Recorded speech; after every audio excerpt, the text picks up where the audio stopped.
அன்பானவர்களே, அன்பு வணக்கங்கள். நாம் வாழும் பொழுது நம்முடைய வாழ்க்கையை எவ்வாறு வாழ வேண்டும், எவ்வாறு வாழ்ந்தால் வாழ்க்கையிலே நமக்கு ஒரு தெளிவு ஏற்படும், வாழ்ந்து முடியும் போதே ஒரு ஞானம் கிடைக்கும். வாழ்க்கைக்கு பின்னால் இறப்பு என்று ஒன்று இருக்கிறது. அந்த இறப்புக்கு பின்னால் நம்முடைய வாழ்க்கை முறைகள் எப்படியெல்லாம் இருக்கிறது, என்னென்ன விஷயங்கள் நடக்கிறது, இதையெல்லாம் தெரிந்து கொள்வதுதான் ஒரு மனிதனுடைய நோக்கமாக, குறிக்கோளாக, லட்சியமாக இருக்க வேண்டும். இப்போது வாழ்ந்து வருகின்ற வாழ்க்கையே அல்ல. புலனின்பங்கள் நம்மளை இழுத்துக் கொண்டு ஓடுகிறது. அதன் பின்னால் நாமும் ஓடிக்கொண்டிருக்கிறோம். அதை நம்மால் நிறுத்த முடியவில்லை. ஒரு மேலுலக வாழ்க்கையை வாழ்கிறோம். இதையெல்லாம் தெரிந்து கொள்வதற்காக தான் அக்காலம் முதல் கொண்டு வேத ரிஷிகள், முனிவர்கள், யோகிகள், அவதாரங்கள், தீர்க்க தரிசிகள் எல்லா மனிதர்களுக்கு வழிமுறைகளை கூறியிருக்கிறார்கள். ஆனால் நாம் அந்த பக்கமே திரும்புவதில்லை. நாம் எப்போது வேதனைப்படுகிறோமோ அந்த காலகட்டத்திற்கு வந்த பின்புதான் வாழ்க்கையை வாழ தெரியாமல் வாழ்ந்து விட்டோமே என்று நினைக்கிறோம். கண் கட்ட பின்பு சூரிய நமஸ்காரம் செய்து எந்த விதமான பயனும் இல்லை.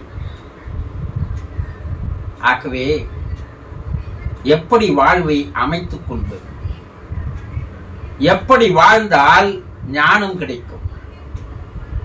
இந்த ஞான வாழ்க்கை என்பது மனிதன் பெறுவதற்குள்ள ஒரு அற்புதமான ஒரு வாய்ப்பு. நீங்கள் அதில் தெரிந்து கொள்ள வேண்டும் என்ற ஆர்வம் இருந்தால், அக்கறை இருந்தால், ஈடுபாடு இருந்தால் முதலில் இந்த சேனலை சப்ஸ்கிரைப் செய்து கொள்ளுங்கள். தொடர்ந்து என்னோடு பயணம் செய்யுங்கள்.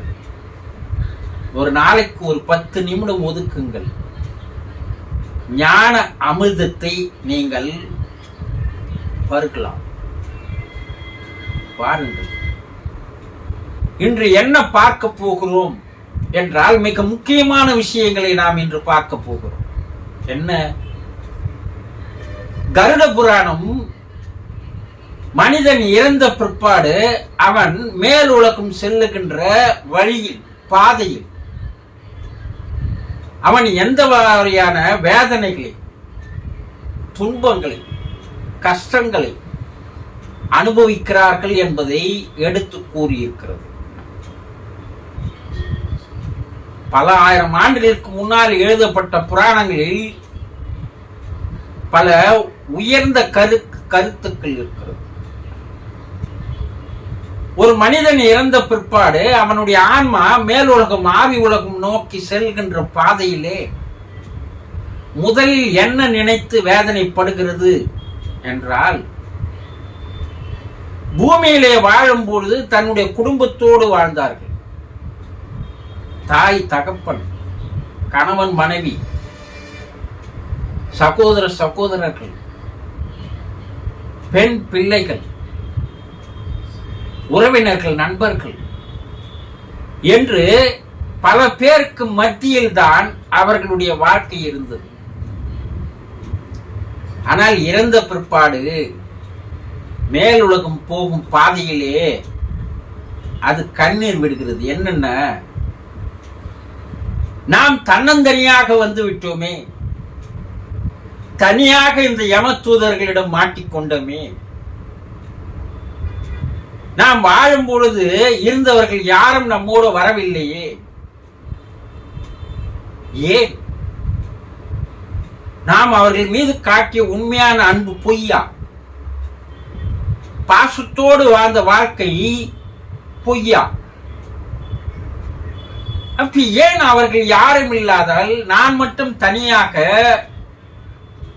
மேலே போகிறேன்? எனக்கு யாருமே துணை இல்லையே, எனக்கு தைரியம் சொல்வதற்கு கூட யாரும் இல்லையே என்று வேதனைப்படுகிறது, கண்ணீர் விடுகிறது. அதை பார்க்கின்ற யம தூதர்கள் என்ன சொல்றாங்கன்னா, ஐயா, நீங்கள் பூமியில் வாழும் பொழுது வாழ தெரியாமல் வாழ்ந்து விட்டீர்கள். அதனுடைய விளைவுதான் இந்த வேதனை. நீங்கள் குடும்பத்தோடு வாழலாம், ஆனால் தாமரை இலை தண்ணி போல உங்களுடைய வாழ்க்கை இருந்திருக்க வேண்டும். நீங்க அது போல இல்லை. பந்த பாசத்திலே நீங்கள் மாட்டி சிக்கிக் கொண்டீர்களே தவிர அதில் உள்ளேவும் போகாமல் வெளியே விலகிவிடாமல் நடுநிலையாக நின்று வாழ்வதற்கு கற்றுக்கொண்டிருக்க வேண்டும். ஆனால் நீங்க என்ன பண்ணிட்டீங்க? பந்த பாசத்தோடு நாம் நெடுங்காலமாக வாழப்போகிறோம் என்று அவர்கள் மீது அன்பை வைத்து விட்டீர்கள், பாசத்தை காட்டி விட்டீர்கள். அந்த பிரிவு தான் உங்களுக்கு வேதனையை தருகிறது.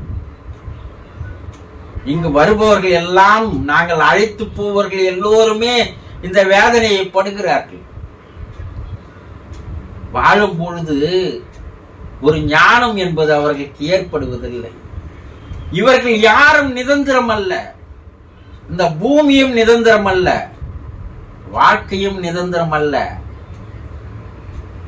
நீர்க்குமிழி போல தோன்றி மறைந்து விடக்கூடியது என்பதை நீங்கள் புரிந்து கொள்வதில்லை.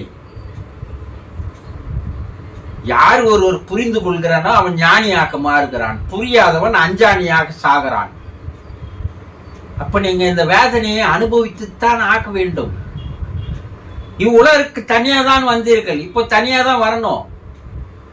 இடைப்பட்ட காலத்தில் இவர்களோடு நீங்கள் பல 100 ஆண்டுகள் வாழ்வது போல கற்பனை செய்தீர்கள் பார், அதுதான் உங்களுடைய தவறு என்று யம தூதர்கள் போகின்ற வழியில் உபதேசம் செய்கிறார்கள். இறப்பு வரும்போது வரட்டும், அப்ப பார்த்துக்கலாம், அது வரைக்கும் நம்ம வாழ்க்கையை கொண்டாடலாம், அனுபவிக்கலாம் என்று தானே இருந்தீர்கள். அதனுடைய வினைதான், அதனுடைய விளைவுதான். இறப்பு என்பது நிச்சயமாக வரும். அந்த இறப்பை நாம் எப்படி வரவேற்க வேண்டும், எப்படி இறப்பிற்கு அப்பால் நாம் பயணம் செய்ய வேண்டும் என்பதை எல்லாம் தெரிந்து கொள்ளவில்லை பார். கண்டதே காட்சி கொண்டதே கோலம்னு வாழ்ந்தீங்களே, அப்படி வாழ்கின்ற எல்லோரும் இந்த வேதனையை பட்டுத்தான் ஆக வேண்டும் என்று கூறுகிறார். ஐயா, மனித பிறப்பு என்பது ஒரு வரம், இறைவன் தந்த ஒரு அற்புதமான வாய்ப்பு. அதை நீங்கள் யாருமே புரிந்து கொள்வதே இல்லை. இறைவன் சில நேரங்களில் வேதனைப்படுகிறான். இவனுக்கு எதற்காக மனித பிறப்பு தந்தோ, அவன் எந்த நோக்கத்திற்காக இவனை படைத்தோம், எந்த லட்சியத்திற்காக இவனை பூமியிலே நாம் படைத்தோம், அதை யாருமே புரிந்து கொள்வதில்லை. ஒரு சூதாட்டமாக வாழ்க்கையை வாழ்ந்து வருகிறார்களே. இங்கு வந்து எதிரில் நின்று கண்ணீர் விட்டு கதறி அழுதி என்ன பயன்?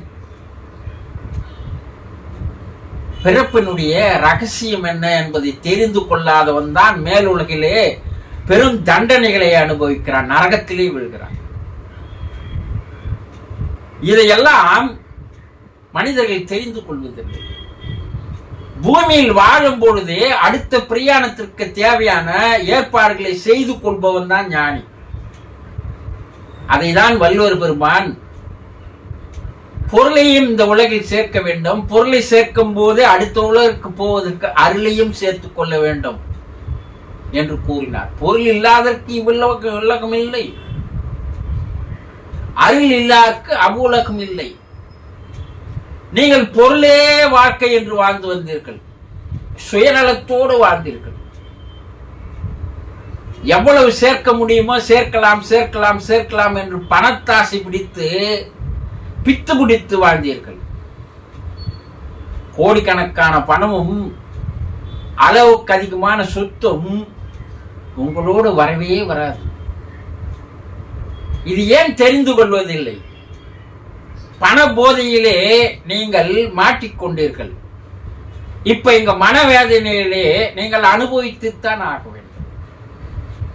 மற்றவர்கள் ஏமாற்றுபவர்கள், அளவுக்கு அதிகமான சொத்து சேர்த்து வைத்துக் கொண்டவர்கள், மற்றவர்களுடைய வயிற்றெச்சலை கொட்டிக் கொண்டவர்கள், சுயநலமே வாழ்க்கை என்று வாழ்ந்தவர்கள் எல்லோருமே இந்த வேதனையை இங்கே அனுபவித்துத்தான் ஆக வேண்டும். இதிலிருந்து யாராலும் தப்ப முடியாது.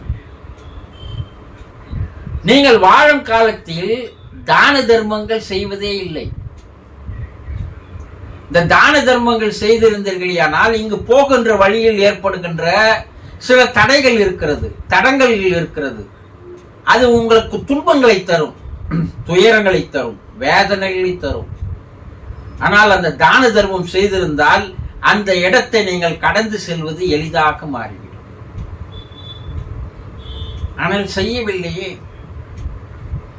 அப்போ நீங்க ஒவ்வொரு இடம் தாண்டும் போதும் பல்வேறு துன்பங்களை அனுபவித்துத்தான் ஆக வேண்டும்.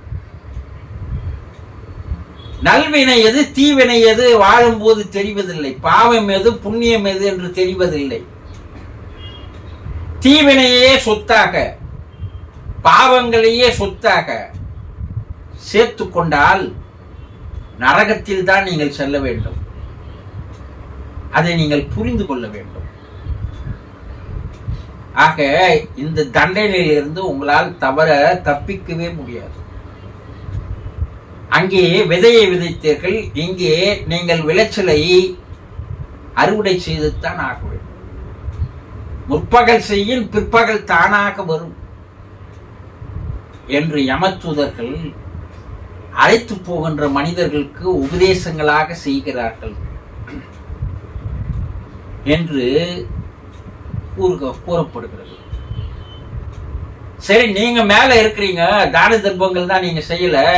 பூமியில் இருக்கின்ற உங்க பிள்ளைகள் தான தர்மம், உங்க குடும்பத்தார் தான தர்மம் செய்தாலும் கூட இந்த வழியில் நீங்கள் வருவதற்கு பேர் உதவியாக அது அமைகிறது என்று எடுத்து கூறுகிறார்.